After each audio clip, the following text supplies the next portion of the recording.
I'm Robbie Lawfer, Senior Reporter for International Advisor. Today we're doing another instalment of Why I Became a Financial Advisor. We are joined by Mark Staton. The first question I want to ask you is, what did you do before financial advice? After I left school, I spent 5 years in engineering, and then at the age of 24, I joined the police. I joined Staffordshire Police, which is my local force, and I served for 25 years with Staffordshire Police.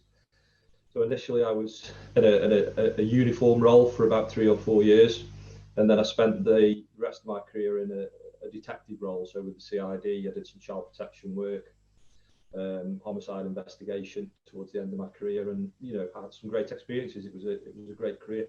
Next question to you, Mark. What made you become a financial advisor? I wasn't sure what I wanted to do. I suppose my default position would have been to stay within law enforcement in a kind of civilian investigator role. Mm-hmm. What happened was I attended a pre-retirement course where we were introduced to some of the concepts of investing, and that planted a seed with me. I thought it was something I might be interested in.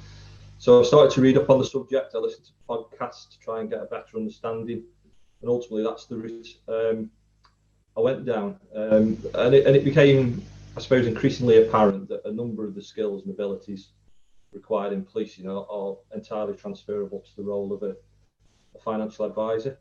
So, a couple of examples. Analysing data is a big part of policing now. That transfers across. Problem solving, and then I suppose mainly communication, being able to communicate with people from different backgrounds. And so whilst I knew it was going to be hard work, I was also attracted to the sort of the flexibility that comes a little bit more with the role. So perhaps being able to fit the role around my home life a bit more than I've been used to if I need to. And then ultimately I was introduced to the Open Work Academy and the firm I'm with, Elite Financial Planning Consultants, and things have just progressed from there. Is there anything about being a financial advisor that has surprised you? I suppose one thing that stands out is when I've spoken to other financial advisors, the vast majority of advisors seem to really love the job. And I suppose that should be attractive to anybody who's thinking of coming into financial advice as a second career. The other thing that's surprised me is the support that's available for somebody like me to enter the industry, as long as you're prepared to put the work in. The support I've had from Open Work and my firm has been outstanding. I get that there's a commercial benefit to bringing in people from diverse backgrounds into the industry, but what I've found is people from within the industry have been more than generous with their time and in passing on their knowledge.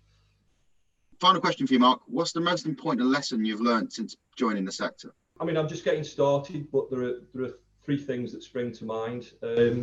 Firstly, I think if anybody's considering financial advice as a second career, don't be shy, don't be afraid to ask for advice, because people within the industry, I've found, are more than willing to offer guidance. Secondly, don't underestimate the commitment that's required. There's a lot of hard work, but it seems to be that you get back what you put in.